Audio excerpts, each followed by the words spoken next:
السلام علیکم ورحمۃ اللہ وبرکاتہ۔ بسم اللہ الرحمن الرحیم۔ الحمد للہ وکفی وسلام علی عباده الذین اصطفی، اما بعد۔ اعوذ باللہ من الشیطان الرجیم، بسم اللہ الرحمن الرحیم۔ اعلموا انما الحیاة الدنیا لعب ولہو وزینہ، صدق اللہ العظیم۔ وقد قال النبی صلی اللہ علیہ وآلہ وسلم: ان الدنیا حلوة خضرا وان اللہ مستخلفکم فیہا فینظر کیف تعملون، فاتقوا الدنیا واتقوا النساء، فإن أول فتنة بني إسرائيل كانت في النساء، أو كما قال عليه الصلاة والسلام۔ بہت عزت و احترام کے مستحق میرے بزرگوں، قابل قدر دینی اور ایمانی بھائیوں، میں نے آپ کے سامنے قرآن مجید کی ایک آیت اور اللہ کے رسول علیہ السلام کی ایک مبارک حدیث پڑھی۔ آیت کی روشنی میں پچھلے ہفتے دنیا کی حقیقت کے تعلق سے چند باتیں عرض کی گئی تھیں۔ اس ہفتے اللہ کے رسول علیہ السلام کی مبارک احادیث کی روشنی میں دنیا کی حقیقت کے تعلق سے چند باتیں عرض کی جائیں گی۔ ہم لوگ جو صبح سے لے کر شام تک اور شام سے لے کر صبح تک اس دنیا کو حاصل کرنے کی فکر میں رہتے ہیں، جس کے لیے ہم دن و رات کو ایک کر دیتے ہیں، جس کے لیے ہم معصوم بچوں کو چھوڑ دیتے ہیں، اپنے آرام کو قربان کر دیتے ہیں، صرف فکر یہ ہوتی ہے کہ کس طرح سے زیادہ دنیا میرے حصے میں آ جائے، کس طرح سے مال و دولت میرے پاس جمع ہو جائے۔ جس دنیا کی ہم فکر کرتے ہیں، جس دنیا کو ہم طلب کرتے ہیں، اس کی حقیقت کیا ہے؟ اللہ کے رسول علیہ السلام نے یہ بات ارشاد فرمائی: ان الدنیا حلوة خضرا، یہ دنیا بڑی میٹھی ہے، یہ دنیا سرسبز و شاداب ہے۔ ایک انسان کو دنیا کی شوکت، دنیا کی راحتیں، دنیا کے آرام، دنیا کے عیش و آرام، دنیا کی خواہشات، دنیا کے مناظر بڑے خوشنما، بڑے خوبصورت معلوم ہوتے ہیں۔ بظاہر یہ دنیا بڑی خوشنما ہے، بڑی خوبصورت ہے، لیکن اللہ تبارک و تعالی نے اس دنیا کو انسانوں کی آزمائش کا ایک ذریعہ بنایا، انسان کے امتحان کا ایک ذریعہ بنایا۔ اللہ تبارک و تعالی نے اس دنیا کو پیدا کیا اور دنیا میں رہنے کے لیے انسانوں کو پیدا کیا، اور انسانوں کی رہنمائی کے لیے انبیاء علیہم السلام اس دنیا کے اندر تشریف لائے اور خدا کا پیغام لے کر آئے، اور خدا کے بندوں کو خدا کا پیغام سنایا۔ بندوں سے آ کر انہوں نے یہ بات کہی: تمہیں اللہ نے دنیا کے لیے پیدا نہیں کیا، بلکہ دنیا کو تمہارے لیے پیدا کیا۔ تمہیں اللہ نے آخرت کے لیے پیدا کیا، تمہیں دنیا کے اندر رہنا ہے، آخرت کی فکر پیدا کرنی ہے، آخرت کی فکر غالب کرنی ہے، دنیا کی فکر اور دنیا کی طلب تمہیں مغلوب کرنی ہے۔ اللہ تبارک و تعالی نے تمہیں اس دنیا کے اندر امتحان کے لیے بھیجا۔ اللہ تبارک و تعالی یہ دیکھ رہا ہے کہ تم دنیا کے طالب ہو یا تم آخرت کے طالب ہو، تمہیں دنیا کی فکر ہے یا تمہیں آخرت کی فکر ہے، تمہیں دنیا کی محبت ہے یا تمہیں آخرت کی محبت ہے۔ اللہ کے رسول علیہ السلام نے یہ بات ارشاد فرمائی: تم دنیا کے اندر جو کچھ کام کرتے ہو یا دنیا کے اندر تمہارا جو عمل ہے فینظر کیف تعملون، تمہارا مالک دیکھ رہا ہے۔ پھر آپ نے فرمایا تھا فاتقوا الدنیا، دنیا سے بچے رہنا، دنیا کے فریفتہ نہ ہونا، دنیا کے عاشق نہ بننا، دنیا کے پجاری نہ بننا، دنیا کو اڑنا اور بچھونا نہ بنانا۔ پھر آپ نے فرمایا تھا واتقوا النساء، اور عورت سے بچ کر رہنا، اس لیے کہ دنیا کے خطرناک فتنوں میں عورت ایک خطرناک فتنہ ہے۔ جو انسان عورت کے فتنے کی زد میں آ جاتا ہے یا کسی عورت کے عشق میں مبتلا ہو جاتا ہے تو عورت انسان کے اندر دنیا کی محبت پیدا کر دیتی ہے، آخرت کی فکر، خدا کا خوف انسان کے دل سے نکال دیتی ہے۔ اللہ کے رسول علیہ السلام بارہا یہ دعا کیا کرتے، اللہم لا عیش الا العیش الآخرہ، اے بندو، اے اللہ کے نزدیک دنیا کی کوئی حقیقت نہیں، کوئی حیثیت نہیں، اصل زندگی آخرت کی زندگی ہے۔ اللہ کے رسول علیہ السلام کے ایک صحابی حضرت انس رضی اللہ عنہ بیان کرتے ہیں، وہ بیان کرتے ہیں کہ ایک موقع پر ہم اللہ کے رسول علیہ السلام کے ساتھ تھے، آپ نے ہم سے یہ بات ارشاد فرمائی، جب تم میں کسی کا انتقال ہوتا ہے، اس کے رشتہ دار، اس کے دوست و احباب اس کو قبرستان لے کر جاتے ہیں تو تین چیزیں اس کے ساتھ قبرستان جاتی ہیں، اس کے دوست و احباب، عزیز و اقارب اور رشتہ دار قبرستان جاتے ہیں، اس میت کا مال و دولت اور ساز و سامان اس کے ساتھ قبرستان جاتا ہے۔ ہمارے زمانے میں یہ رواج نہیں کہ جب کسی کا انتقال ہو اس کا ساز و سامان، اس کا مال و دولت اس کے ساتھ قبرستان جائے، بلکہ کسی زمانے میں بعض جگہوں پر یہ رواج تھا، جب کسی کا انتقال ہوتا تو اس کا جو مال و دولت، اس کا جو ساز و سامان ہوتا، میت آگے آگے قبرستان جاتی، اس کے پیچھے اس کا سارا سامان قبرستان جاتا۔ آپ نے تیسری بات ارشاد فرمائی، تمہارا وہ عمل جو تم نے دنیا میں کیا ہوتا ہے وہ بھی تو اس کے ساتھ، میت کے ساتھ قبرستان جاتا ہے۔ تین میں دو چیزیں واپس آ جاتی ہیں، اس کے دوست و احباب، رشتہ دار واپس آ جاتے ہیں، اس کا ساز و سامان واپس آ جاتا ہے، لیکن اس کا وہ عمل جو اس نے دنیا میں کیا ہوتا ہے وہ واپس نہیں آتا، بلکہ اس کے ساتھ قبر کے اندر جاتا ہے۔ اس حدیث سے یہ بات معلوم ہوئی، میت کے وہ اہل و عیال، میت کے وہ دوست و احباب جنہیں وہ اپنا محبوب، اپنا محسن سمجھتا تھا، جنہیں وہ اپنا سب کچھ سمجھتا تھا، جن کے ساتھ اٹھتا اور بیٹھتا تھا، جن کے ساتھ تجارت کرتا تھا، جن کے ساتھ سیر و تفریح کیا کرتا تھا، جن کے بغیر ایک لمحہ گزارنا مشکل ہوتا، وہ اس کے کام نہیں آئیں گے، بلکہ اسے قبر میں چھوڑ کر واپس آ جائیں گے، اور وہ دنیا جو اس نے دنوں رات کمائی، وہ مال و دولت، وہ ساز و سامان جس کے لیے اس نے اپنے دن و رات کو ایک کر دیا، جس کے لیے اس نے اپنے بچوں کو چھوڑ دیا، جس کے لیے اس نے اپنے آرام کو قربان کر دیا، وہ بھی کسی کام نہیں آئے گا، وہ قبر میں ساتھ نہیں جائے گا، بلکہ لوٹ کر واپس آ جائے گا۔ صرف ایک چیز ساتھ جائے گی، وہ بندے کا عمل ہے۔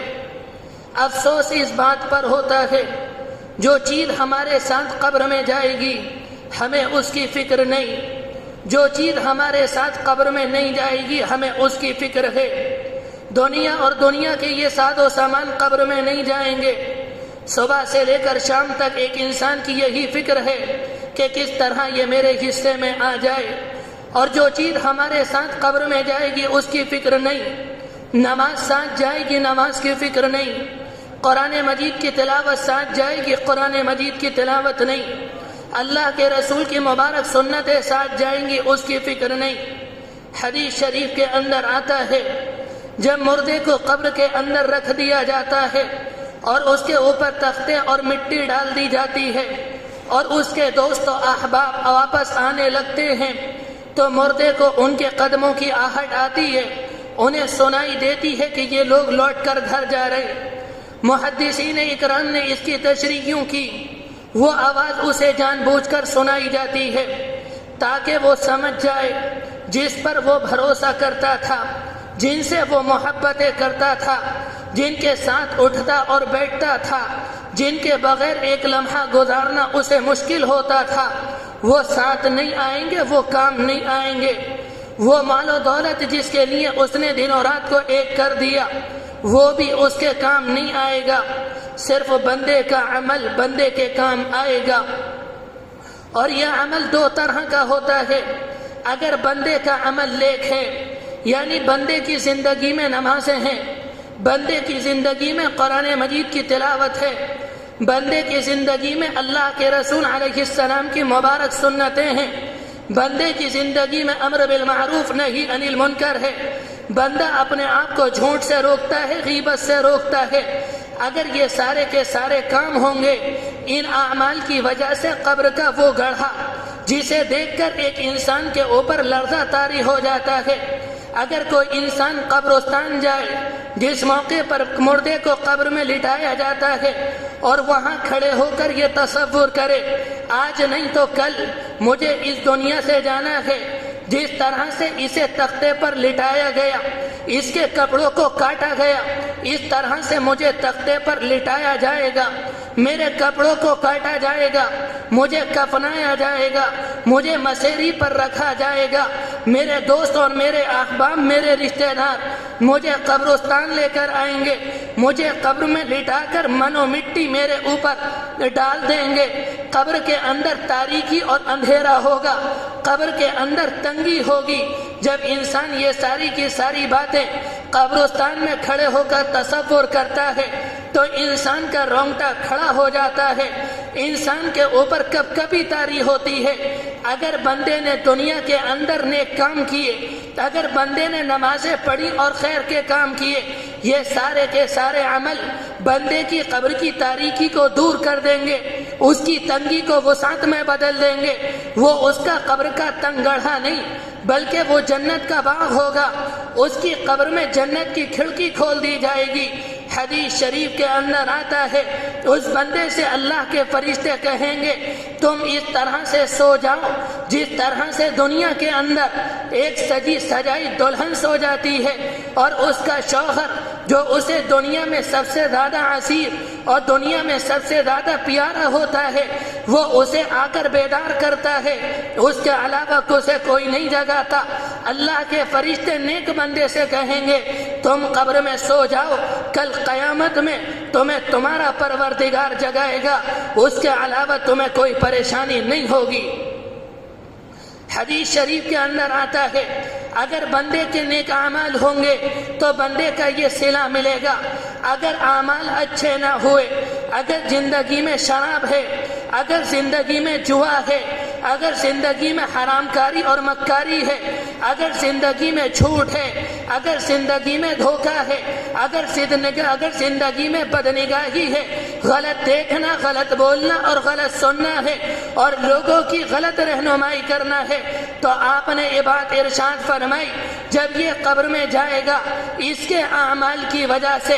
اس کی قبر جنت کا باغ نہیں بلکہ جہنم کا گڑھا بن جائے گی، جہاں تکلیف ہوگی، جہاں عذاب ہوگا، جہاں پریشانی ہوگی، جہاں اذیت ہوگی، جہاں سانپ ہوں گے، جہاں بچھو ہوں گے جو اسے کاٹیں گے، جو اسے ڈھانسیں گے، یہ چیخے گا اور چلائے گا، کوئی اس کا پرسان حال نہ ہوگا۔ حدیث شریف کے اندر آتا ہے اللہ کے رسول علیہ السلام نے صحابہ اکرام کو یہ بات ارشاد فرمائی، پھر آپ نے فرمایا جب وہ وقت آئے گا جب لوگ تمہیں قبر کے اندر رکھ کر آئیں گے، حقیقت آشکارا ہو جائے گی، لوگوں کے سامنے وضاحت آ جائے گی، دنیا میں کوئی اپنا نہیں، رشتہ دار اپنے نہیں، دوست و احباب اپنے نہیں، صرف اعمال اپنا ہے۔ جو ہم دنیا میں کریں گے وہ ہمارے کام آئے گا۔ اللہ کے رسول علیہ السلام نے یہ باتیں ہمیں اس لیے فرمائی موت کے آنے سے پہلے ہم موت کی تیاری کر لیں۔ اگر زندگی میں نماز نہیں تو نمازیں پڑھنے لگیں، اگر زندگی میں قرآن نہیں تو قرآن مجید کی تلاوت کرنے لگیں، اگر زندگی میں سنتیں نہیں تو اللہ کے رسول کی سنتوں پر عمل کرنے لگیں۔ جن کاموں کا اللہ کے رسول نے حکم دیا ان پر عمل کریں، اور جن باتوں سے آپ نے روکا ان باتوں سے رک جائیں، تو جب ہم قبر میں جائیں گے تو انشاءاللہ ہماری قبر جنت کا باغ بن جائے گی، جہنم کا گڑھا نہیں بنے گی۔ حدیث شریف کے اندر آتا ہے، اللہ کے رسول کے ایک صحابی حضرت انس بیان کرتے ہیں کہ ہم اللہ کے رسول کے سامنے بیٹھے ہوئے تھے، اللہ کے رسول نے ہم سے یہ بات ارشاد فرمائی، کل قیامت کا دن ہوگا، اللہ کا دربار لگا ہوگا، اور اس دربار کے سامنے حضرت آدم سے لے کر دنیا کے اندر جو آخری انسان پیدا ہوگا، سارے کے سارے انسان اللہ کے سامنے کھڑے ہوں گے۔ اللہ ایک انسان کو بلائے گا جس کی ساری عمر دنیا میں راحتوں میں گزری ہوگی، آرام میں گزری ہوگی، جس نے پریشانی کا سامنا نہیں کیا ہوگا۔ اللہ اسے بلائیں گے جسے دنیا سب سے زیادہ ملی ہوگی۔ آپ ذرا اندازہ لگائیں کہ وہ دنیا کا سب سے زیادہ امیر انسان ہوگا، جس کی جائیداد سب سے زیادہ ہوگی، جس کے آباغات سب سے زیادہ ہوں گے، جس کے محلات، جس کے مکانات سب سے زیادہ لمبے اور چوڑے ہوں گے، جسے دنیا کے اندر کوئی پریشانی نہ ہوگی، جو دنیا میں سب سے زیادہ خوشحال ہوگا، جو دنیا میں سب سے زیادہ خوش و خرم ہوگا۔ اللہ اپنے فرشتے کو بلائیں گے اور فرشتے سے کہیں گے ذرا میرے اس بندے کو لے کر جاؤ اور جہنم کی آگ میں ایک غوطہ دلا کر اسے ہمارے پاس لے کر آؤ۔ اللہ کے فرشتہ آئے گا اور بندے کو لے کر جہنم میں جائے گا، ایک غوطہ دلا کر اللہ کے پاس لائے گا۔ اللہ معلوم کرے گا بندے ہم نے تمہیں دنیا، اللہ معلوم کرے گا اے ابن آدم ذرا یہ بتاؤ کہ دنیا میں تم نے کوئی آرام دیکھا؟ کیا تم نے دنیا میں کوئی خوشی دیکھی؟ وہ کہے گا خدا کی قسم دنیا میں میں نے کوئی آرام نہیں دیکھا، دنیا میں میں نے کوئی خوشی نہیں دیکھی، میں نے پریشانی کا سامنا کیا۔ صرف جہنم کے ایک غوطے کے نتیجے میں وہ دنیا کے سارے آرام بھول جائے گا۔ پھر اللہ ایک ایسے بندے کو بلائے گا جو دنیا میں سب سے زیادہ فقیر، جو دنیا میں سب سے زیادہ قلاش ہوگا، جس نے راحت نہیں دیکھی ہوگی، جس نے سکون نہیں دیکھا ہوگا، جس نے آرام نہیں دیکھا ہوگا۔ اللہ اپنے فرشتے سے کہے گا ذرا اسے جنت میں لے کر جاؤ اور ہماری جنت میں ٹہلا کر اسے ہمارے پاس لاؤ۔ اللہ کے فرشتے اسے لیں گے اور جنت میں ٹہلا کر اللہ کے پاس لائیں گے۔ اللہ معلوم کرے گا اے ابن آدم یہ بتاؤ کیا تم نے کبھی فاقہ دیکھا؟ کیا تمہارے اوپر دنیا میں کوئی سختی کا، پریشانی کا زمانہ گزرا؟ وہ کہے گا خدا کی قسم میں نے کبھی فاقے کا منہ نہیں دیکھا، میرے اوپر سختی نہیں آئی، میرے اوپر پریشانی نہیں آئی، میں نے تو خوشحالی دیکھی، میں نے آرام دیکھا۔ جنت میں ٹہلنے کے بعد انسان دنیا کی تکلیف بھول جائے گا۔ آپ نے یہ باتیں اس لیے بیان فرمائی، آپ کے بتانے کا مقصد یہ تھا کہ دنیا کی زندگی آخرت کی زندگی کے مقابلے میں دنیا کی زندگی کی کوئی حیثیت نہیں۔ تم اپنے دل کے اندر دنیا کی فکر پیدا مت کرو، تم اپنے دل کے اندر دنیا کی طلب اور دنیا کی محبت پیدا نہ کرو، بلکہ آخرت کی فکر پیدا کرو۔ آپ نے یہ بات ارشاد فرمائی کہ تم دنیا کے ساتھ وہ معاملہ کرو جس کی دنیا مستحق ہے، اور آخرت کے ساتھ وہ معاملہ کرو جس کی آخرت مستحق ہے۔ اللہ کے رسول کے ایک صحابی حضرت جابر بیان کرتے ہیں ایک موقع پر ہم اللہ کے رسول کے ساتھ تھے، ہم سڑک پر جا رہے تھے، راستے کے کنارے پر بکری کا ایک مردار بچہ پڑا تھا جس کا کان کٹا تھا۔ عربوں کا رواج یہ تھا جس بکرے کا کان کٹا ہوتا یا جس بکری کے بچے کا کان چھوٹا ہوتا وہ اسے کمی جانتے، وہ اسے نقص سمجھتے، وہ اسے عیبدار سمجھتے، وہ زندہ اپنے پاس رکھنے کو پسند نہ کرتے بلکہ اپنے ریوڑ سے نکال کر اسے الگ چھوڑ دیتے۔ اللہ کے رسول اس کے پاس آئے اور بکری کے بچے کا کان پکڑا اور آپ نے معلوم کیے صحابہ اکرام میں سے کہ تم میں کون ہے جو اسے 1 درہم میں خریدے گا؟ صحابہ اکرام نے کہا اللہ کے رسول آپ 1 درہم کی بات کرتے ہیں، اسے تو کوئی مفت میں نہیں خریدے گا۔ تو آپ نے یہ بات ارشاد فرمائی بکری کے بچے کی یہ مردار لاش تمہاری نگاہ میں جتنی بے حقیقت ہے، جتنی ذلیل ہے، یہ دنیا جو تمہارے سامنے ہے اللہ کی نگاہ میں اس سے زیادہ بے حقیقت اور اس سے زیادہ ذلیل ہے۔ یہ بات آپ نے اس لیے ارشاد فرمائی کہیں صحابہ اکرام کے دل میں دنیا کی محبت نہ آ جائے، دنیا کی طلب نہ آ جائے۔ آپ قدم قدم پر صحابہ اکرام کی رہنمائی فرماتے کہیں ان کے دل میں دنیا نہ آ جائے۔ ایک واقعہ سنا کر اپنی بات ختم کرتا ہوں۔ اللہ کے رسول مدینہ منورہ میں آئے، جب آپ مدینہ منورہ میں آئے تو پریشانیاں ختم ہو گئیں۔ جس طرح سے صحابہ اکرام کو مکے کی زندگی میں پریشان کیا جاتا، مکے کی زندگی میں انہیں مارا جاتا اور پیٹا جاتا، مدینے میں یہ صورتحال نہیں۔ مکے میں اذیت تھی، مدینے میں آنے کے بعد وہ اذیت تو ختم ہو گئی لیکن مدینے میں منافقت تھی۔ جب آپ مدینے میں آئے تو بحرین میں آپ نے ایک گورنر بھیجا، آپ نے اپنے ایک صحابی حضرت عبادہ بن جراح رضی اللہ عنہ کو بحرین کا گورنر بنایا اور ان سے یہ بات کہی کہ بحرین میں جو مشرکین ہیں،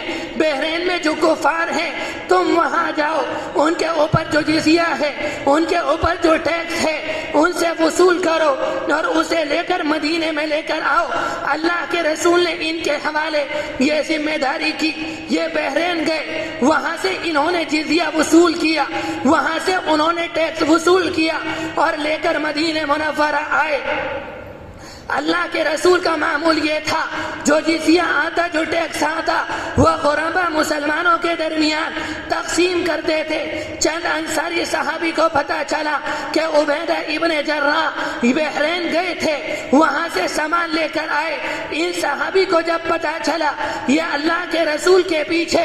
انہوں نے فجر کی نماز پڑھی اور جب آپ فجر کی نماز سے فارغ ہوئے اپنے گھر آنے لگے تو یہ صحابی آپ کے سامنے آ گئے۔ انہوں نے اپنی زبان سے یہ نہیں کہا اے نبی جو سامان آپ کے پاس آیا ہے وہ ہمارے درمیان تقسیم کر دیجئے۔ آنے کا مطلب یہ تھا جو سامان آپ کے پاس آیا ہے وہ ہمارے درمیان تقسیم کر دیجئے۔ آپ مسکرائے اور آپ سمجھ گئے، آپ نے معلوم کیا لگتا ہے تمہیں پتہ چل گیا کہ بحرین سے سامان آیا ہے۔ انہوں نے کہا اللہ کے رسول معلوم ہے۔ آپ نے فرمایا خوش ہو جاؤ، وہ سارا کا سارا سامان میں تمہارے درمیان تقسیم کروں گا۔ لیکن آپ کو یہ محسوس ہوا ان کے اس طرح آنے سے، اپنے آپ کو اس طرح پیش کرنے سے کہیں ان کے دل میں دنیا کی محبت پیدا نہ ہو جائے اور آخرت کی فکر ان کے دل میں مغلوب نہ ہو جائے۔ آپ نے ان سے فرمایا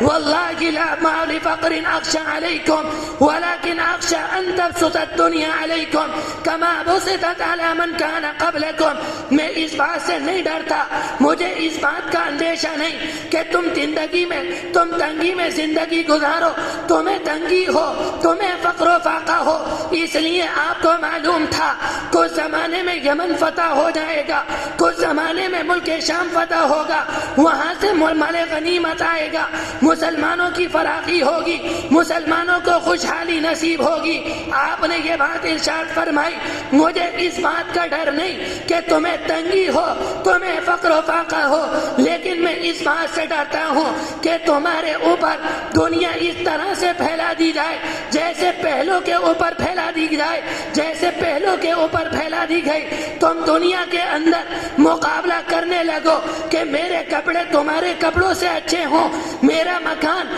تمہارے کپڑوں سے اچھا ہو۔ اگر تم اس طرح سے مقابلہ کرنے لگے تو دنیا کی محبت تمہارے دل میں غالب آ جائے گی اور آخرت کی محبت مغلوب ہو جائے گی۔ جب دنیا تمہارے دل میں پیدا ہوگی تو دنیا جنت میں نہیں، دنیا جہنم میں لے کر جاتی ہے۔ مجھے اس بات کا ڈر ہے کہ تم دنیا میں مقابلہ کرنے لگو۔ آپ نے رہنمائی فرمائی، آپ نے مال غنیمت بھی دے دیا، لیکن ساتھ میں رہنمائی کر دی، یہ میں تمہیں دے رہا ہوں، لیکن دنیا کی محبت تمہارے دل میں پیدا نہ ہو۔ اللہ کے رسول کی یہی تعلیم ہے اپنی امت کو کہ دنیا کے اندر رہنا ہے، دنیا کو حاصل کرنا ہے، دنیا کو کمانا ہے، بیوی بچوں کا خیال کرنا ہے، لیکن دنیا کی محبت کو اپنے دل میں پیدا نہیں ہونے دینا۔ دنیا کی فکر نہیں کرنی، دنیا کو طلب نہیں کرنا، دنیا سے محبت نہیں کرنا، بلکہ آخرت کی فکر اپنے دل میں پیدا کرنی ہے۔ دنیا کی فکر کس طرح سے مغلوب ہوتی ہے اور آخرت کی فکر کس طرح سے غالب آتی ہے، اس بات کا عہد کریں۔ دنیا کا جو ساز و سامان ہے، چاہے روپیہ ہو یا پیسہ ہو یا مال و دولت ہو، ہم حرام طریقے سے حاصل نہیں کریں گے، ہم جھوٹ کے ذریعے حاصل نہیں کریں گے، ہم کسی کو دھوکہ نہیں دیں گے، ہم حلال طریقے سے حاصل کریں گے اور حلال طریقے سے استعمال کریں گے۔ اگر اس طرح سے تجارت کریں گے تو دنیا کی محبت دل میں نہیں آئے گی، آخرت کی محبت دل میں پیدا ہو جائے گی۔ جو بات کہی گئی اللہ عمل کی توفیق نصیب فرمائے۔ وآخر دعوانا ان الحمد للہ رب العالمین۔